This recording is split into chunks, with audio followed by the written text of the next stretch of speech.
Right now, Pittsburgh's best sports show is about to begin. Call us or tweet us. We've got things to talk about on the Nightly Sports Call.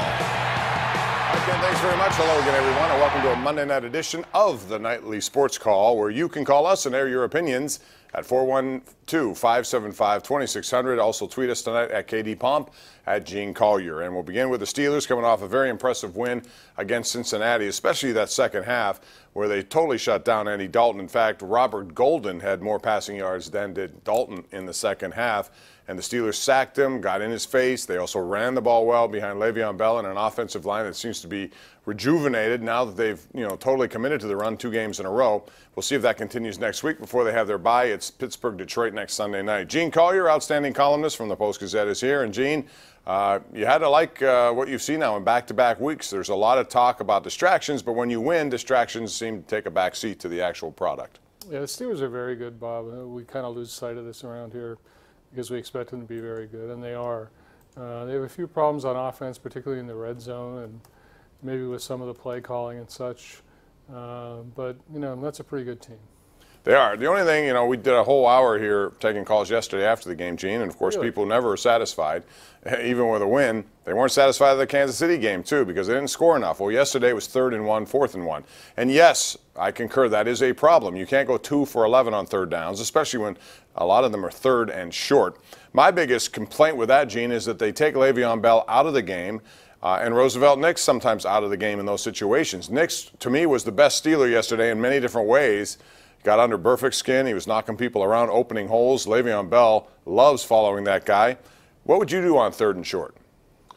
Well, I certainly wouldn't take Rosie Nix out of the game in certain of those formations. But as we've seen time and again with Steelers coaches, is they want to do whatever it is people don't expect them to do. They'll go against the grain time and again. It didn't work yesterday, as you said, 2 for 11 on third down and 6 for 22 in the last 2 games on third down. Also yesterday, 1 for 6 in the red zone. These are problems I was trying to get Mike Tomlin to talk about after the game. He would not talk about them. But still, it's an offense that still hasn't scored 30 points, even though the 30 points is their stated goal for every game. And there's a lot of room for improvement on them. But again, they're pretty good. Yes, they do move the ball. They get a lot of yards. Points are a different story. And they have stalled in the red zone quite a bit. And yesterday, 3 trips, field goal, field goal, field goal. It's nice to have Chris Boswell, but you don't want to put him out there every single time when that happens. The distraction of the day central was, once again, Martavis Bryant, who came out with an Instagram, not a tweet, but an Instagram where he's basically saying he's better than Juju Smith-Schuster. First of all, he took it down immediately, which to me indicates that he should never have put it up in the first place. What's your read on this, Gene? And Steelers, based on Ed Bouchette, said they're really not interested in trading him at this point. Yeah, I don't think there would be much of a trade market for Martavis, but as Ed also said, they have no real plans to discipline him. I thought that was a little strange. I mean, I think if you go back to the occasion in the summer when the Cubs had a situation where the catcher criticized the pitcher for not holding runners on, the catcher was gone the next day. So there are a lot of different ways to do this. It'll be interesting to see how it plays out with the Steelers. Penguins busy today. They got back at it after a sound defeat at the hands of the Tampa Bay Lightning the other day, 7-1. Tampa Bay is the real deal. They are deep. They are good. They got an outstanding goaltender in Andrei Vasilevsky. The Penguins have a great goaltender, too, in Matt Murray, but his backup, Antti Niemi, was waived today.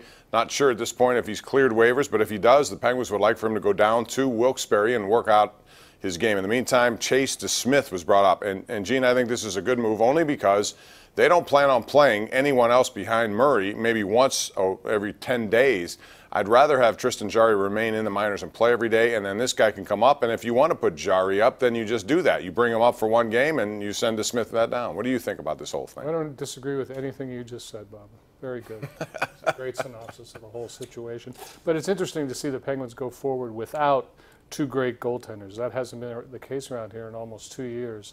So now you'll get to see how the other half lives. Yeah, and you can only hope that nothing happens to Matt Murray because now you're in a situation where you're going into the land of the unknown in many ways. So Penguins have Edmonton tomorrow. Connor McDavid in town, a very good team, although they're struggling as well at 2-5. Lots to get into. Call us 412-575-2600. We'll also talk about the World Series tomorrow. Your thoughts? Dodgers hosting the Astros.